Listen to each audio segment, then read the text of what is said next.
कार्यकर्ता अपने अपने हिसाब से विक्टिम कार्ड खेलने की कोशिश करते हैं, वो समय समय पर प्ले करते हैं। हाँ, चुनावी मौसम में। ठीक है, मैं आपके पास आ रहा हूँ।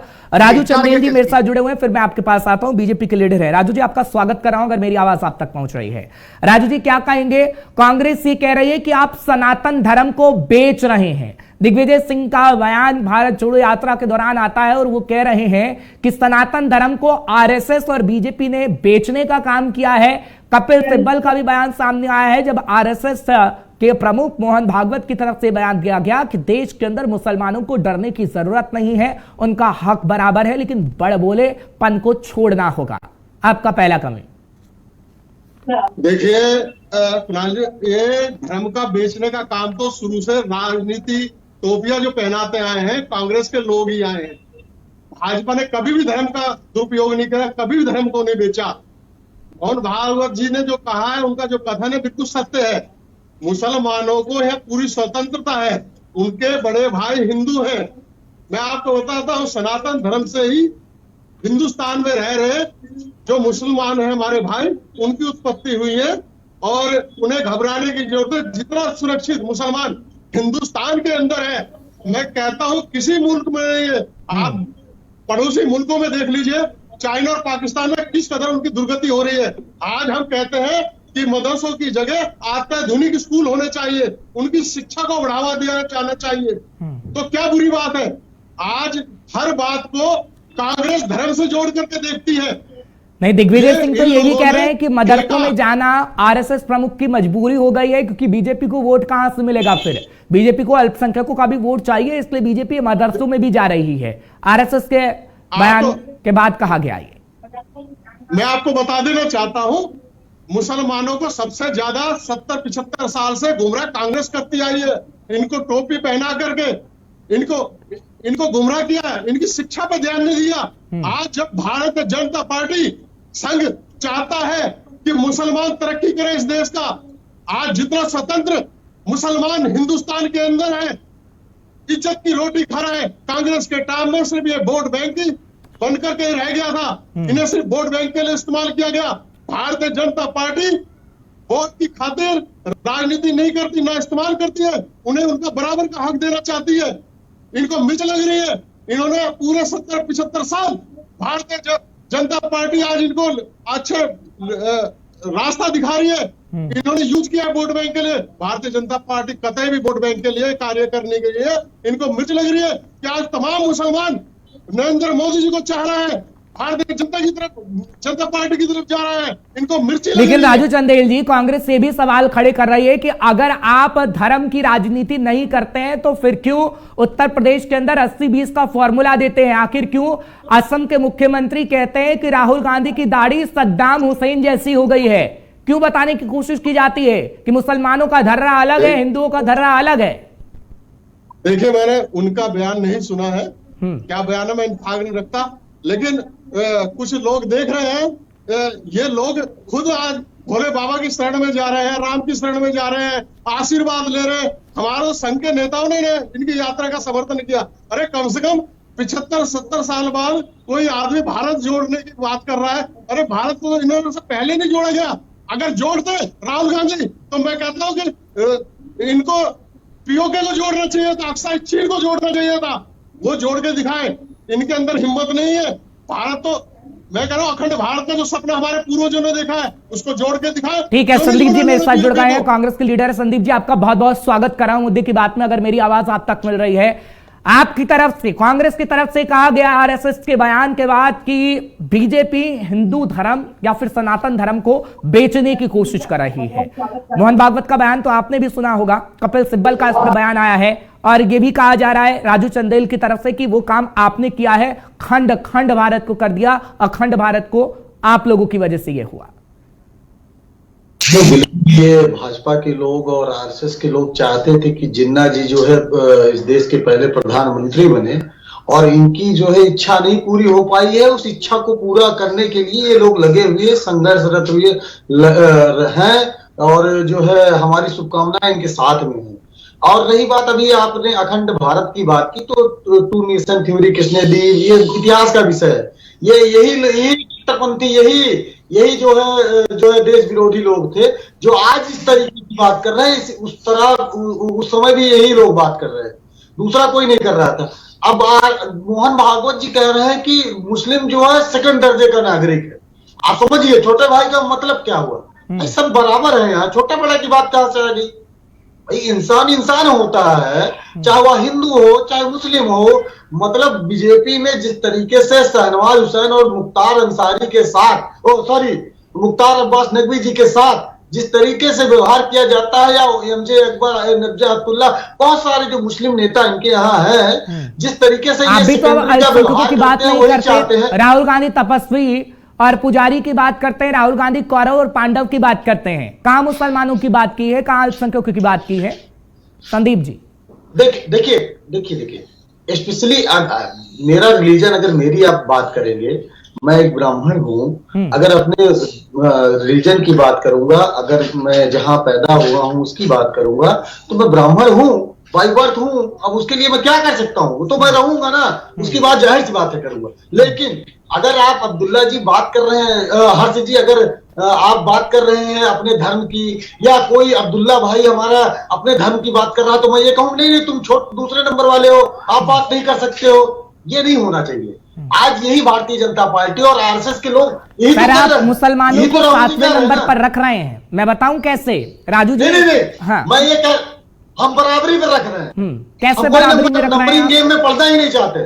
ठीक है, मैं आपको 3 बातें गिनाता हूं बस, अगर आप जवाब दे पाए तो, क्योंकि समय कम है, आप थोड़ा देर से जुड़े हैं, माफी के साथ। 3, गुजरात के अंदर जब इलेक्शन हुए, अगर मैं 50 का जिक्र करता हूं, 1950 से अब लग था, तो कांग्रेस कभी 26 मुसलमान उम्मीदवार को उतारती थी। आते आते 2022 में सिर्फ 4 रह गए गुजरात के अंदर। दूसरा सवाल मेरा, उत्तर प्रदेश के अंदर जब प्रियंका गांधी वाड्रा लगातार चुनावी जनसभा कर रही थी, सलमान खुर्शीद को कभी भी बगल के में नहीं रखा गया, 10वें नंबर पर उनकी कुर्सी रही। तीसरा सवाल, भारत जोड़ो यात्रा के दौरान राहुल गांधी जितनी भी प्रेस कॉन्फ्रेंस कर रहे हैं, महंगाई की बात कर रहे हैं, नोटबंदी की बात कर रहे हैं, लेकिन कौरव, पांडव, तपस्या, पुजारी की बात की जा रही है, नफरत की बात की जा रही है, अल्पसंख्यक मुसलमान की बात नहीं की जा रही। तीनों सवालों के जवाब। देखिए पहली बात तो अभी आप सलमान खुर्शीद जी का उदाहरण दिए, तो उत्तर प्रदेश की यात्रा के कन्वीनर वही थे, आपकी जानकारी के लिए बता दूं। और कितनी बड़ी जिम्मेदारी थी, बताने की जरूरत नहीं है। सर हमें तो दिखाई दे। अरे ये बड़ी लीडरशिप है, उधार की नेतागिरी हमारे यहाँ नहीं है। भाजपा के यहाँ उधार की नेता 121 सांसद हमारी पार्टी से गए हुए लोग हैं। ये तो उधार की पार्टी है, उधार की आइडियोलॉजी है। और ये आर्यस समाजी है, सनातनी बताएंगे अपने आप को। आरएसएस कौन से देवी देवता की पूजा करता है बताइए, इनसे पूछिए आरएसएस के लोगों से। एक नाम बता दे जिस देवी देवता को मानते हो। ये लोग तो आर्य समाजी हैं, ये सनातन धर्म का लगातार नुकसान कर रहे हैं। हर्ष जी आप समझिए कि ये सनातन धर्म। राजू जी जवाब दीजिए इसका जल्दी से, मैं वरिष्ठ पत्रकार के पास जा रहा हूँ। लक्ष्मी जी को नारायण जी से अलग कर देंगे। ये आर्य समाजी लोग सनातनियों को। राजू जी इसका जवाब दीजिए। वो कह रहे हैं हिंदू मुसलमान की बात बांटने की रणनीति आप लोगों की है, जल्दी से। जैसे त्रिपाठी जी कह रहे हैं, ब्राह्मण कौम में जन्म लेने से पंडित नहीं बन जाता, कर्म करना सीखिए। अच्छा टिक्का लगाने से, खाने से हिंदू हो सकता है, मुसलमान से हिंदू हो सकता है। तुम जैसे लोग टिक्का लगा के मीट खाते हो, शर्मानी चाहिए। आपने शर्मानी चाहिए कि टिक्का लगा के जाके गोमांस खाते हो। गौरक्षा अधिनियम 16 राज्यों में लागू था, 17वां नहीं लग कर पाए। शर्मानी चाहिए। बनते हो हिंदू मुसलमानों कितनी बनते हो? भारतीय जनता पार्टी गौरक्षा अधिनियम कांग्रेस ने लागू किया, 17वें में क्यों नहीं कर पाए तुम? गाय को ठीक है, भाषा पे संयम रखिएगा थोड़ा। ठीक है, आज भारतीय जनता पार्टी चलिए ठीक है। धनोज जी मैं आपके पास आ रहा हूँ। धनोज जी समय थोड़ा कांग्रेस से जल्दी सवाल के जवाब लूंगा। धनोज जी ये रहनुमा बताने की आदत कब जाएगी राजनेताओं की कि मुसलमान किसका है, हिंदू किसका है? 1 मिनट त्रिपाठी जी रुक जाइए। त्रिपाठी जी जंग का मैदान नहीं है ये। राजू जी रुक जाइए 1 मिनट।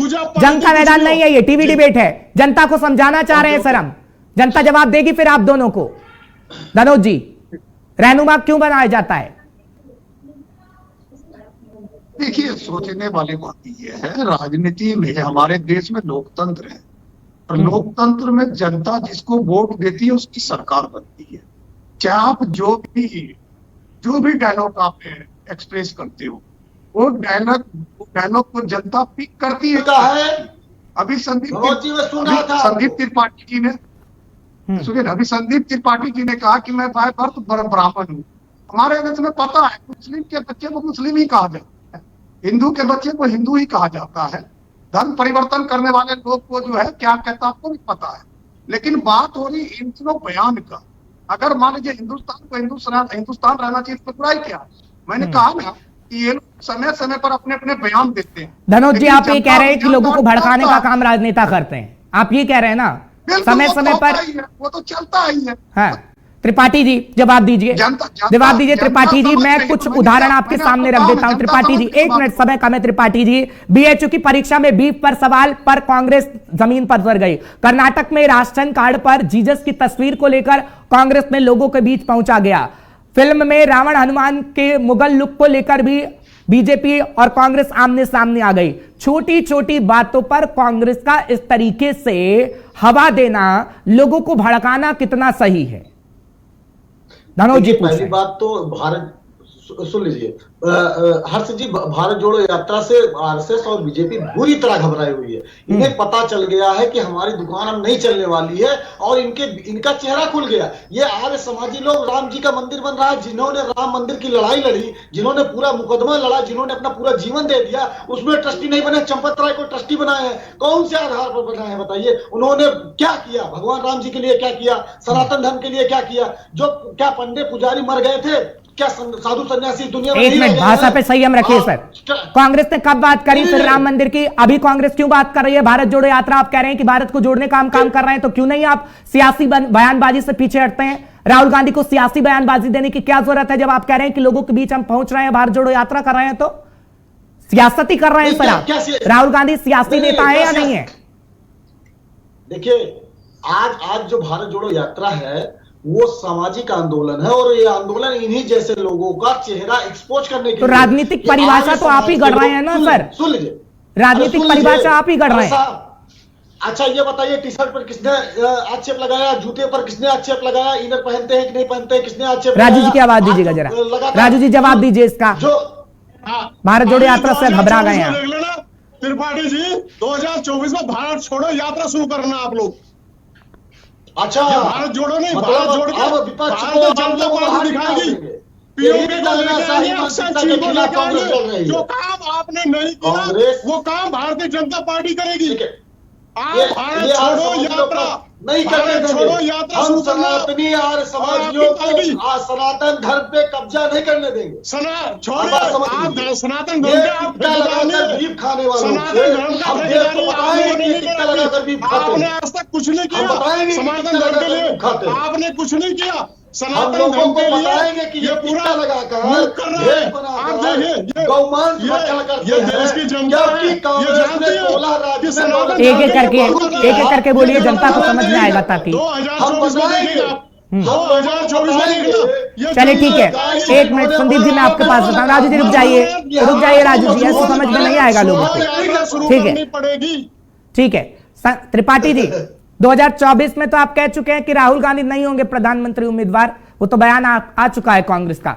फिर कांग्रेस किसको प्रधानमंत्री उम्मीदवार बनाएगी और कौन सा लीडर आप आगे रख रहे हैं जो बीजेपी को मात दे पाएगा? आप भी कह रहे हैं ना बीजेपी को मात देंगे हम। पहली बात तो हर्ष जी, किसने कहा कि राहुल जी पीएम के उम्मीदवार नहीं होंगे? जयराम रमेश ने सर, जयराम रमेश। बिल्कुल नहीं कहा। आपने सुना नहीं? आपने सुना नहीं? जयराम रमेश की तरफ से बाकायदा प्रेस कॉन्फ्रेंस करके ये कहा गया है कि राहुल गांधी प्रधानमंत्री पद के उम्मीदवार नहीं है और भारत जोड़ो यात्रा का मकसद राजनीति नहीं है। बिल्कुल, मैं बता रहा हूँ, जवाब दे रहा हूँ। हाँ। उन्होंने कहा कि हमारी जो है पार्टी के नेता, सबसे बड़े नेता राहुल जी है। आज पीएम की उम्मीदवारी की बात नहीं है, यह यात्रा पर उन्होंने कहा। रही बात हमारे किन किन नेताओं ने कहा कि वो पीएम के उम्मीदवार है, हमारे जो है राष्ट्रीय अध्यक्ष ये कहते हैं कि हमारे वो जो है राहुल जी नेता है, और कांग्रेस पार्टी के, मैं ये कह रहा हूँ, कांग्रेस पार्टी के वो उम्मीदवार है। अन्य विपक्षी पार्टियों के भी अलग अलग उम्मीदवार होंगे, जो सांसद चुन के आएंगे वो अपना प्रधानमंत्री चुनेंगे। इसमें कौन सी बड़ी बात है? दूसरी बात, अगर आज राजनीति में, देखिए, राजनीति में धर्म होना कोई बुरी बात नहीं है, लेकिन धर्म पर राजनीति होना बुरी बात है। भाजपा क्या करती है? धर्म पर राजनीति आप नहीं कर रहे हैं क्या? कौन है बिल्कुल सुखू? नहीं कर हिमाचल रहे। के सीएम सुखू कौन है?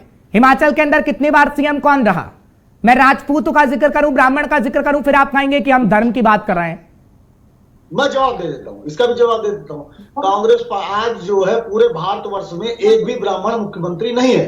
भाजपा से पूछा जाना चाहिए क्यों नहीं है, क्या ब्राह्मण लायकदार नहीं है क्या, या काबिल नहीं है? दूसरी बात, हमारे कांग्रेस पार्टी में जब भी हम इस तरीके की अगर सरकारें रही हैं, हमारे पास यादव सुबह, ठीक है, मैं क्लोजिंग कमेंट दे रहा हूं। राजू जी जल्दी से दीजिए, फिर प्रधानमंत्री नरेंद्र मोदी आ रहे हैं, मुझे दिखाना है। इनको चुप कीजिए, त्रिपाठी चुप होइए। आज मैं देख रहा हूं, पूरा देश देख रहा है, एक पप्पू आज की तारीख में फिल्म आई थी पुष्पा, आज वो रूप लेकर के घूम रहा है, और ये पुष्पा कभी जीतने वाला नहीं है। जय श्री राम। ठीक है, राजनीति का पुष्पा कौन होगा ये तो वक्त ही बता पाएगा। आप तीनों का बहुत बहुत शुक्रिया। समय मेरे पास इतना ही था, माफी के साथ फिर मुलाकात होगी।